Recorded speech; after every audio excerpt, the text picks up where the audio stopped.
అమ్మాయిలు ఎట్లా ఉన్నారంటే పెళ్ళి కాకముందే ప్రేమల తర్వాతకి ప్రెగ్నెన్సీ. నాకు తెలిసిన ఒక విలేజ్లో 3 ఇయర్స్ బ్యాక్ ఆ అమ్మాయి వాళ్ళ అమ్మ నాన్నకు తెలియకోకుండానే ఆ ఒక బట్టల షాప్లో వర్క్ చేస్తుంది ఆ పిల్ల. ఒకరు లవ్ చేసింది అదే ఊళ్ళో. ప్రెగ్నెన్సీ అని తెలియకోకుండా లాంగ్ ఫ్రాక్లు వేసుకొని కొడుకుని కానీ చెట్లల్లో పడేసినట్టు కూడా ఎవరికి తెలియదు. ఇక సడన్గా అక్కడ పోలీస్ వాళ్ళకి, లోకల్ సర్పంచ్లకి, అంగన్వాడీ వాళ్ళకు, ఆశా వర్కర్లకు, అక్కడ డాక్టర్లకు, అక్కడ స్వచ్ఛంద సంస్థలు ఉంటాయి కదా, శిశు సంక్షేమ శాఖ నుండి వాళ్ళకి అందరికీ ఫోన్లు పోయినాయి. ఎవ్వరు ఏది అడిగినా కానీ ఒక్కరు కూడా ఆ ఊళ్ళో నోరు విప్పలేదు. ఆ పిల్లగాన్ని తీసుకొచ్చుకొని ఆ సంస్థ వాళ్ళు పెంచుకుంటున్నారు. అలా కొద్ది కాలం గడిచిన తర్వాత మొన్న రీసెంట్గా డైరెక్ట్ హాస్పిటల్కే వచ్చింది డెలివరీ చేయించుకోవటానికి. ఒక్క టీటీ ఇంజెక్షన్ లేదు, ఒక్క ట్యాబ్లెట్ వాడలేదు, వాళ్ళ అమ్మా నాన్నకు తెలియదు, ఎవ్వరికి తెలియదు. అది 2వ ప్రెగ్నెన్సీ వచ్చింది. ఇంకా ఏమనుకుందో ఏమో, తన జీవితం పాడైపోతుందా ఏమో అనుకుందో ఏమో. ఒక హాస్పిటల్ మారుమూల ప్రాంతంలో ఉంటుంది, విలేజ్ ప్రైమరీ హెల్త్ సెంటర్, అక్కడికి వచ్చింది డెలివరీ. అప్పుడు ఏం చేస్తారు ఆ సిస్టర్, డాక్టర్లు స్టన్ను.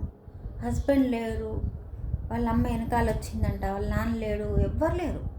తర్వాతకి ఊళ్ళో పెద్ద మనుషులు ఉంటారు కదా, సర్పంచ్లు, వాళ్ళు వీళ్ళు అందరికీ చేసినాక పలానా ఏంటి ఎవరు చేసిరు అంటే, ఫస్ట్ అయితే డెలివరీ చేయండి, తర్వాతకి అని పిలిపించి మాట్లాడదాము అనుకొని ఫస్ట్ డెలివరీ చేస్తే మళ్ళీ దాని అదృష్టం బాబే పుట్టిండు.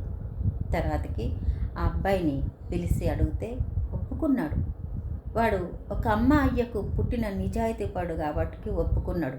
లేదంటే తన భవిష్యత్ ఏంటి, తను ఏమైపోవాలి, తన కొడుకు అంత కన్ను మిన్ను తెలియకుండా ఏ ప్రేమలేంటి, పెళ్ళిళ్ళు లేకోకుండా పిల్లలేంటి, అసలుకు ఎటుపోతుంది ఈ సమాజం, ఎవరు మార్చాలి?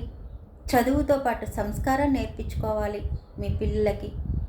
మీ కనీసం మీ ఇంట్లో కూతురు కడుపు లావనిపిస్తే తెలియదా?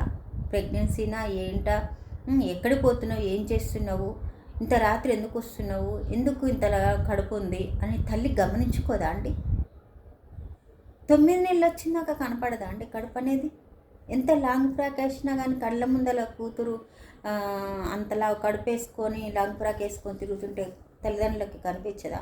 విచిత్రం కాకపోతే. కనపడకోకుండా మేనేజ్ చేసింది అంటారు.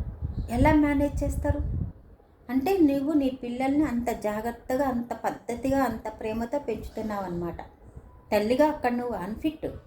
నీ కూతురు అట్లాంటి పనులు చేస్తున్నా కానీ నువ్వు సపోర్ట్ చేస్తున్నావు అంటే నువ్వు అన్ఫిట్. అక్కడ నీ జన్మనే వేస్ట్. నువ్వు ఆ అమ్మాయికి జన్మనివ్వటమే వేస్ట్. అలాంటి కూతురు ఉంటేంది లేకుంటేంది, వెంటనే నీకు అనుమానం వచ్చినప్పుడు పిలిపించి పెళ్లి చేయాల్సింది. ఎవరో వచ్చి ఎక్కడో పడేసి ఒక బిడ్డని ఇంకో బిడ్డనికి జన్మనిచ్చి మళ్ళీ ఊళ్ళో వాళ్ళు, సర్పంచ్ వాళ్ళు, ఆ పక్కోళ్ళు ఈ పక్కోళ్ళు వచ్చి నీ బిడ్డ జీవితాన్ని కాపాడాలా? నువ్వు కాపాడుకోలేవని చేత కాదా?